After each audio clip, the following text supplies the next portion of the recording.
کہ ہماری ریاست کیا ہے. ادھر کہا جاتا ہے کہ اگر آپ فوج پر تنقید کریں تو آپ غدار ہیں, آپ ریاست مخالف بیانیہ بولتے ہیں. لیکن سب سے پہلے تو ہمیں فیصلہ کرنا ہوگا کہ ایک ریاست ہے کیا.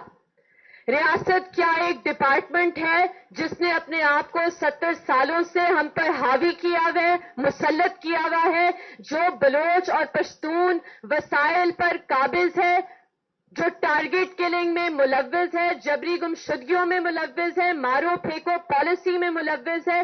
کیا یہ ریاست ہمیں قابل قبول ہے؟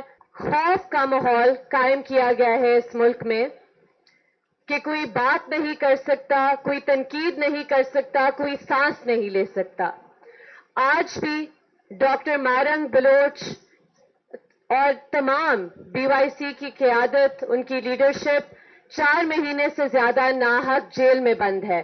3 مہینے ایم پی او جو کہ ایک کالونیل قانون ہے اس کا غلط استعمال کرتے ہوئے انہیں ناحق قید کیا گیا. آج وہ کسی دہشت گردی یا کسی اور مقدمے میں ان کی گرفتاریاں ہوتی جا رہی ہیں, جس طرح علی وزیر اور پی ٹی ایم لیڈرشپ کے ساتھ ماضی میں ہوا اور آج بھی ہو رہا ہے. ایک وکیل کی حیثیت سے میں بات کروں گی کہ آج پاکستان میں نہ تو کوئی آئین ہے, نہ قانون ہے, اور نہ ہی کوئی عدالتی نظام ہے. ہم نے دیکھا کہ پاکستان میں جو کچھ عدالتیں تھیں جو انصاف دینے کے قابل تھی, جن میں ہمت تھی فوج کے سامنے کھڑے ہونے کی, ان ججز کو آج سزائیں دی جا رہی ہیں اپنے آئینی اوتھ کے ساتھ لائلٹی شو کرنے کے لیے.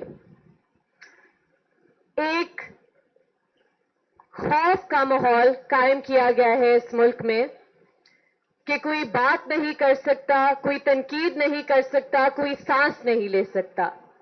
آج بھی ڈاکٹر مارنگ بلوچ اور تمام بی وائی سی کی قیادت, ان کی لیڈرشپ 4 مہینے سے زیادہ ناحق جیل میں بند ہے.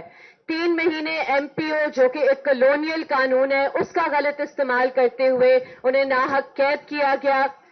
آج وہ کسی دہشت گردی یا کسی اور مقدمے میں ان کی گرفتاریاں ہوتی جا رہی ہیں, جس طرح علی وزیر اور پی ٹی ایم لیڈرشپ کے ساتھ ماضی میں ہوا اور آج بھی ہو رہا ہے.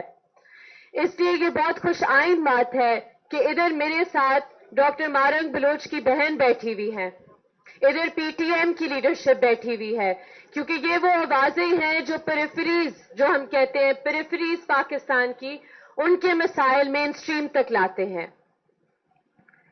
ہمیں طے کرنا ہوگا کہ ہماری ریاست کیا ہے. ادھر کہا جاتا ہے کہ اگر آپ فوج پر تنقید کریں تو آپ غدار ہیں, آپ ریاست مخالف بیانیہ بولتے ہیں. لیکن سب سے پہلے تو ہمیں فیصلہ کرنا ہوگا کہ ایک ریاست ہے کیا.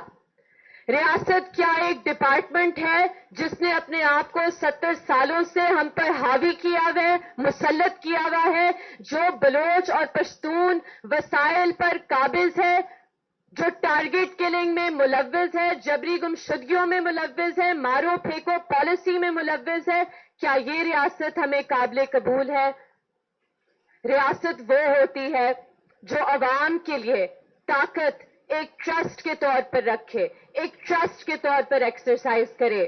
اس لیے بہت ضروری ہے کہ جب ہم آئین کے تحفظ کی بات کرتے ہیں تو سب سے پہلے ہم آئین کی بحالی کی بات کریں, جمہوریت کی بحالی کی بات کریں, کیونکہ آج جو پاکستان میں صورتحال ہے کوئی بھی شخص محفوظ نہیں. یہ پریکٹسز جبری گمشدگیوں کی شروع ہوئی سندھ میں, پھر بلوچستان میں, پھر پختونخوا میں, اور آج پنجاب اور اسلام آباد بھی اس سے محفوظ نہیں. کچھ ریڈ لائنز ہیں جو تمام سٹیک ہولڈرز کو ڈیفائن کرنی ہوں گی. اگر وہ لوگ جو آج, جس طرح ہم نے دیکھا ہے پاکستان کی تاریخ میں کہ جب اپوزیشن میں لوگ ہوتے ہیں وہ کہتے ہیں کہ ہم ان ایشوز پر بات کریں گے, لیکن جب اقتدار میں آتے ہیں تو وہی لوگ, شہباز شریف, مریم نواز جو آج اقتدار میں ہیں, بلاول بھٹو, وہ بھول جاتے ہیں ان بلوچ ماؤں کو, بیٹیوں کو, پشتون تحفظ موومنٹ کے رہنماؤں کو, ان کے کارکنان کو. 4000 لوگ جو پی ٹی ایم سے آج بھی یا تو جبرن لاپتہ ہیں یا جیلوں میں بند ہیں. میں اپنی بات کا اختتام اس ریکویسٹ سے کروں گی کہ بہت دیر ہم نے یہ کوشش کی کہ ہم اپنے اپنے سائلوز میں مزاحمت کریں. ہم سب کو مل کر وکلا کو، بارز کو، مظلوم محکوم آوازوں کو مل کر آئین کی بحالی کی جدوجہد کرنی ہوگی. پاکستان کا مستقبل نہیں بن سکتا جب تک تمام ان آوازوں کو وہ رسپیکٹ، وہ ریکگنیشن اور ان کا مینڈیٹ نہیں دیا جائے. بہت شکریہ.